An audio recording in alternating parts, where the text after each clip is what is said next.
learners, welcome to this session. Today we are going to discuss about primary sources of information. In our last session, we have discussed about categorization of information sources. If you remember, this primary sources is according to the contents. When according to the contents, we are going to categorize sources, then they are of three categories: primary, secondary and tertiary. Today, I, Dr. Ashna Shukla from Faculty of Library and Information Science, School of Social Sciences, going to discuss about primary sources of information.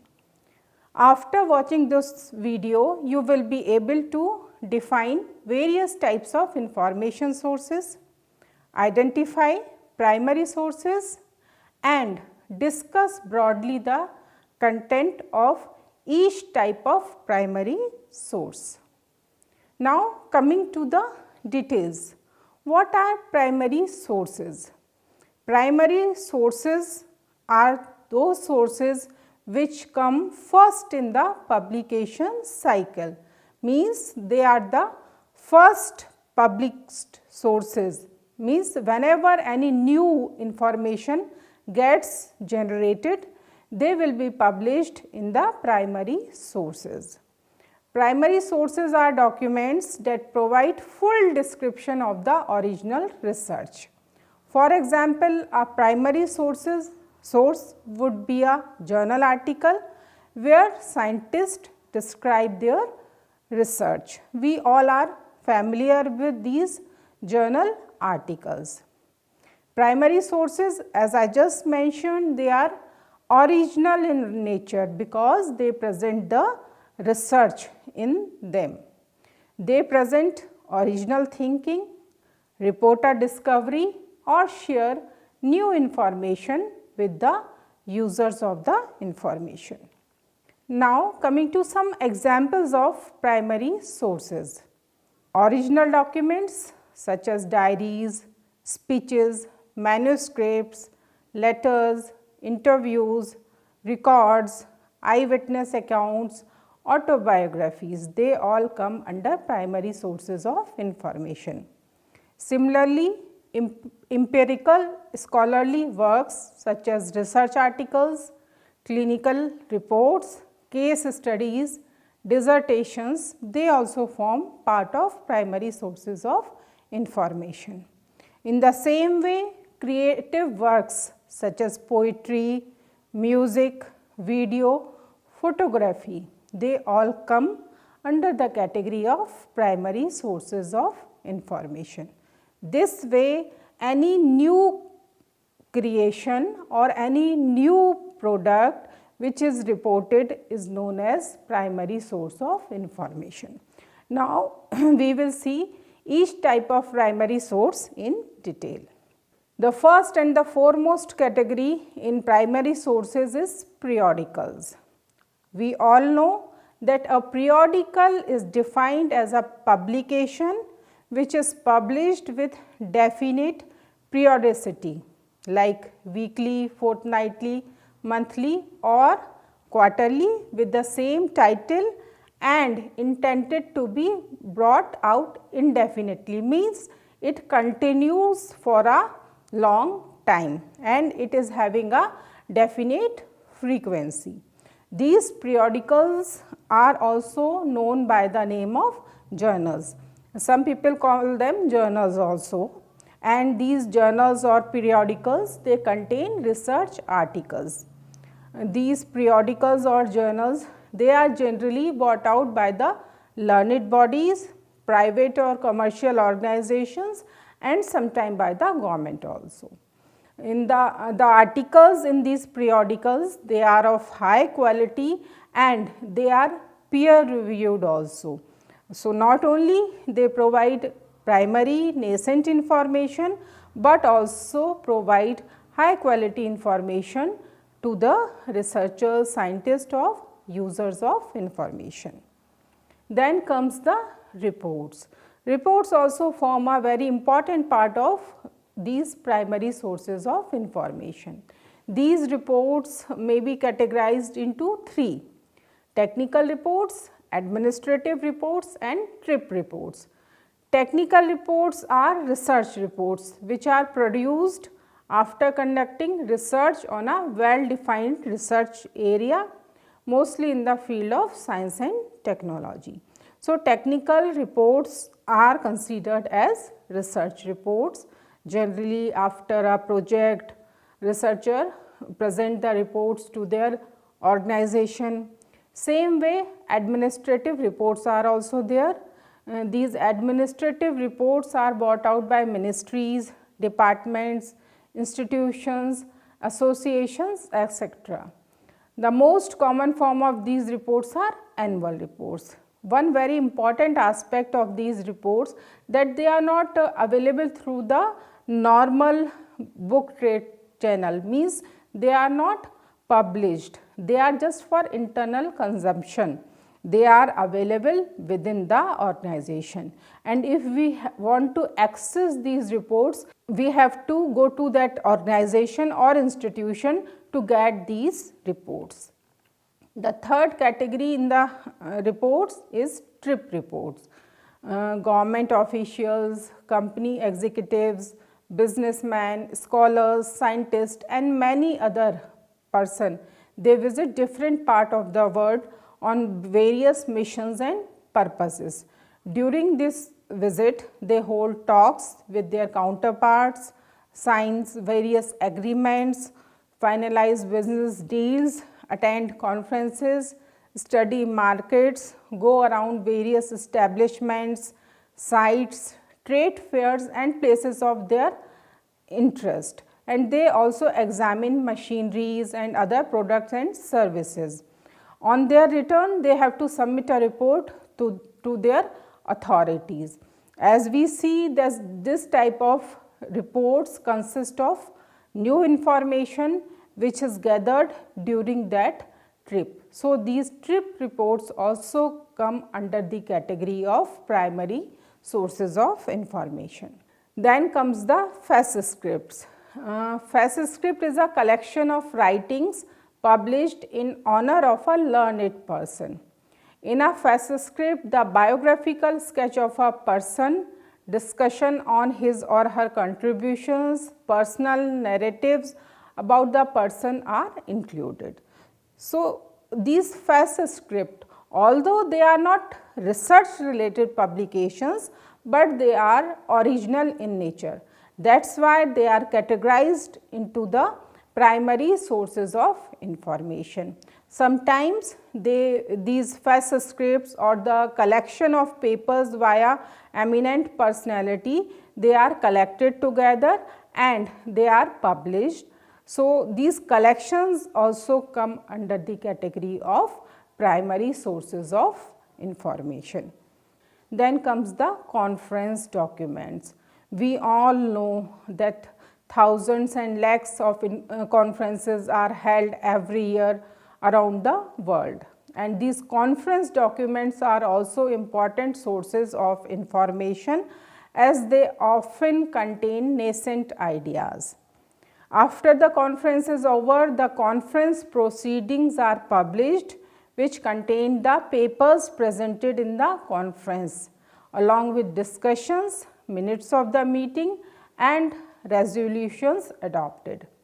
Conference proceedings contain a number of research papers and are primary sources of information. Sometimes these conference papers, they are published in some of the periodicals also. These conference organizers, they are having some tie-up with the periodical publishers, and after the conference is over, they publish the presented papers in a periodical or a journal form. In the field of library and information science, we have ILA, Indian Library Association, ISLIC, DELNET, and international level we are having IFLA. They are organizing these conferences regularly and bringing out their conference proceedings also. So, these conference documents also becomes the part of our primary sources of information as they deal with the first hand or the primary information. Then comes the monograph. Although like FESTSCHRIFT, they are not research publications, but in many cases monographs are also original in nature. A monograph presents a detailed study on a single subject, class of subject or a person, and is usually accompanied with a bibliography. A monograph portrays an overall picture of the topic and can be used by a specialist, student and even a layman. So, due to their originality, monographs also form the part of our primary sources of information, because they also present the collected and the detailed information, and this monograph information is collected from the primary sources itself. Then comes our official publications. We know that government, ministries, their departments, educational institutions, they are publishing a whole amount of literature. These are called government publications or official publications. They are of many kinds like annual reports, meeting minutes, then agreement signing and many other things are there. Even governments are publishing their periodicals also, their budget also, everything that is available with the government becomes the part of official publications, and these publications they are also not available through normal book trade.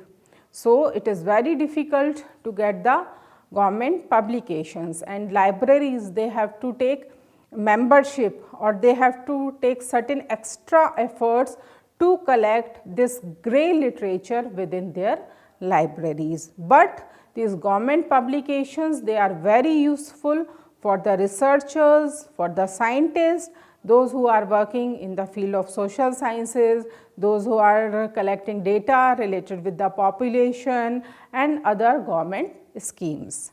Then comes the patent.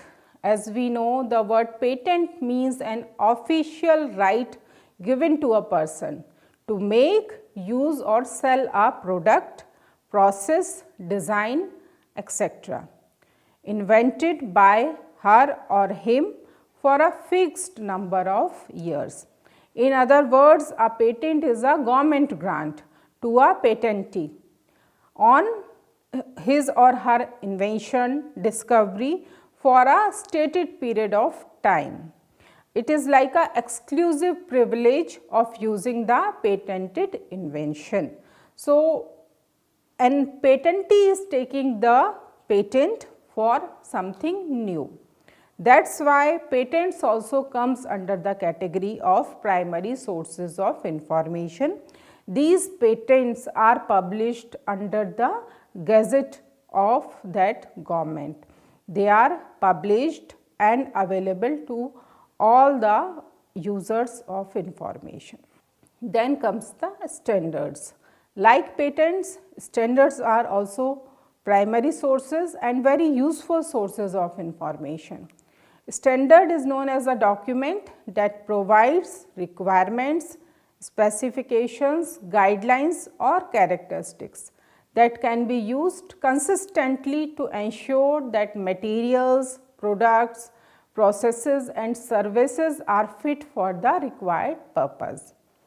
If we want to categorize these standards are of two types: technical/industrial standards and other is physical and scientific standards. These technical standards are related to product, process, material or service. These standards, as we say, are primary sources of information. Physical and scientific standards, they apply to natural phenomena which are accurately determined and are not subject to change with the advancement of knowledge. For example, length, mass, time, temperature, etc.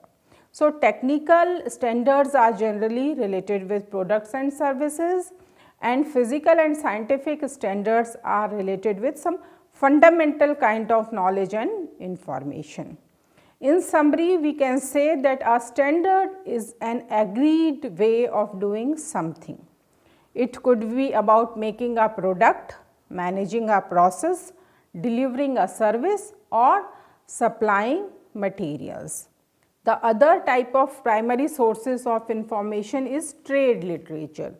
This trade literature, it appears in a variety of forms such as advertisements, sheets, folders, pamphlets, catalogs, user guides, handbooks, manuals, and house journals also. These trade literature, it also contains primary information about products and processes. Much of this literature is not published in any other form because they are in the form of folders, sheets, brochures, etc. One more thing that is very important characteristic of this trade literature is that they are there for the temporary period of time, means their lifespan is very limited. For example, if we visit trade fairs or other fairs where we are getting these type of brochures, sheets, advertisements for a particular product or a service, and after some time they will launch new product and service and that old material becomes obsolete. So, trade literature does not form the part of a collection, generally the collection of a library, but in case of special libraries, some of the special libraries they are collecting this trade literature also, but not the general libraries. Then comes our thesis and dissertations. The two words, these two words, thesis and dissertations, they are used as synonyms sometimes and sometimes as one, because at places they call it thesis and other places they call it dissertation. A thesis or dissertation is a document usually unpublished that contains details of a research conducted under the guidance of an expert. So, generally this thesis is the compiled work of the researcher which he or she carried out during the last 4 or 5 years. So, this way thesis and dissertations became the part of primary sources of information. These thesis and dissertations, they are also not available because they are not published or printed. So, they are available within that organization where these thesis and dissertations are submitted. Although due to this digitalization, these are available on the repositories also like Shodhganga. Then comes the project reports. For the completion of master degree programs in many universities and institutions, there is a mandatory requirement because of which a student has to work on a project approved by the authorities concerned. The component of this project report are almost similar to the thesis, and in fact, that is why in many cases this project report looks like or called like a mini thesis. They are also submitted to the concerned universities and institutions and they are also unpublished. So, they are available in the concerned institutions only. Then comes the information leaflets. Information leaflets, they also carries information and carries primary information within them. There is an abundance of information leaflets on various topics like information leaflets for parents, kids, young people, patient, etc. For example, you have seen when you visited a dentist and after a surgery or a dental procedure, they have given you a leaflet containing the information about do's and don'ts. So, these type of information leaflets, they are very useful for the concerned users, means if the doctor is given, it is very useful for the patients. If the teachers are giving that information leaflet, it is useful for the parents and their kids. So, these information leaflets also provide primary information to the users. Then comes the preprints. Preprint is a typewritten scientific paper. The manuscript means the paper which is there before publishing of that paper in a journal or a periodical, means that it is yet to be published in a scientific journal. That means the paper is yet to be peer reviewed.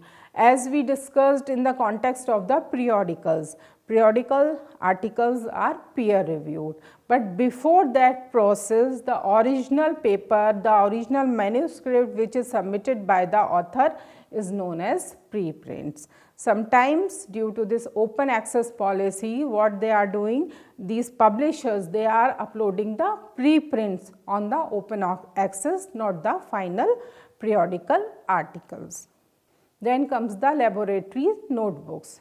A researcher has to keep a daily record of his or her laboratory activities, experiments, thoughts, ideas, etc.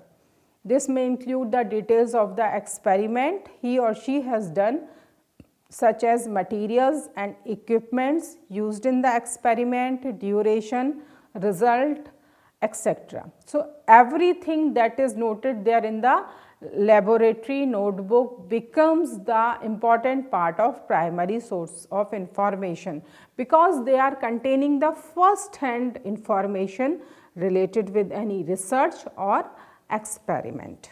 Then comes the diaries. As we all know, some people, they are in the habit of writing diaries on the regular basis. Writers, scholars, many leaders and many other eminent personalities, they maintain diaries. These diaries provide most authentic biographical material and plenty of other information.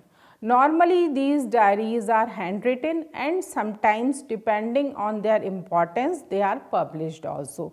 This is true in case of the eminent personalities, where these diaries are later on published in the form of a book. Then comes the memoranda. This memoranda or memo is in short is usually a document that aids our memory by recording events or observations on a topic, which may be used in a business organization. The plural form is either memoranda or memorandums. There are various types of memoranda or memorandum, such as memorandum of agreement, means mutual agreement between the two parties or the two companies. Then memorandum of association, it is like memorandum of association between the two countries or the two partners. And then memorandum of understanding means MOU signed by the two parties. So, the information that is contained in these memorandums are very useful, and that is kind of a primary information that is not available elsewhere. Then the minutes of the meeting. Actually, in a official setup, we are having meetings regularly. The discussions done in the meeting, the minutes are prepared, and the agenda of the meeting, members present in the meeting, deliberations that took place and decisions taken in the meeting are all recorded in a document, and this document is called as the minutes of the meeting. But these minutes of the meeting, as I already told you, like other primary sources of information, they are not published, they are just typed and submitted to the authorities, and they are for internal consumption only, not for the external audience. But sometimes they provides very important information for the decision makers, for the committees, for the commissions to decide the policy of the organization or the institution. Then internal research reports. Often companies, institutions and organizations, they conduct research to survey the market, their consumer behavior, sale of a particular product, etc. This document is for internal use only and hence called internal research report. Usually it is not made public, but this also contains information, and based upon this information the product and services of the organization will be designed to satisfy the customer of the organization. Then the correspondence. We do correspondence in many forms like letters in the earlier days, and now we are so much dependent on emails. Apart from having their literary value, many of the letters have got not only biographical but historical significance also. Many libraries in India also, they are collecting letters of eminent personalities like National Library of India, Nehru Museum Library. They are having a rich collection of letters by eminent personalities, and these letters are sometimes published in the form of books also. So, these letters, these correspondence, they are having the first hand information. That is why they are categorized under the primary sources of information. Then comes the official files. These official files, they are the record of the office. In every office one can find a collection of files that have been accumulated over the years. In certain offices the collection is huge. If you classify these files, you will notice that they are broadly belong to personnel, capital items like buildings, machineries and their products and services, maintenance and repair, stationery, etc. So, if you want in-depth information, detailed information about the organization, official files or the official records are the sources of primary information to get that type of information. Then comes the information cards. A card containing information is called an information card, like a postcard containing a letter, an invitation card to attend a marriage or a meeting or a party, a report card from the teacher of a child, a menu card of a restaurant. All of these are information cards. These cards may be handwritten or printed like a brochure, like a leaflet, and they contain important primary information in them. Then comes the medical records. They also form the primary sources of information. These medical records comprises of prescriptions, pathological reports, X-ray report, ultrasonographic reports, MRI reports, surgical reports, test reports, etc. All these carry valuable information using which the doctors diagnose various diseases inside the body of the patient. So, these medical records, they are very helpful for the medical professional, not only to diagnose diseases, but also to do various type of research in their concerned field of medicine. Then audio and video tapes. Audio and video tapes may contain lectures by eminent professors, scientists, authors, politicians and others. Often debates in legislative bodies, cross-examinations of the criminals are also audio video taped as they authenticate the statement of a person. So, these audio video tools are also used to provide new information, latest information, primary information to the users. Now comes the computer programs. A computer program is a series of coded software instructions to control the operation of a computer program. Every day numerous programs are written either for a new job to be executed by a computer or new version of an old program. These programs are the property of companies who have produced them and even sometimes the single users also. Usually it is for their exclusive use. As such, there is particularly no bibliographical control of these computer programs, but they are new they are first time designed, that is why they come under the category of primary sources of information. So, today we discussed about various type of primary sources of information, starting from periodical, patents, standards, thesis, dissertation, medical records to computer programs. All of these are having their own value.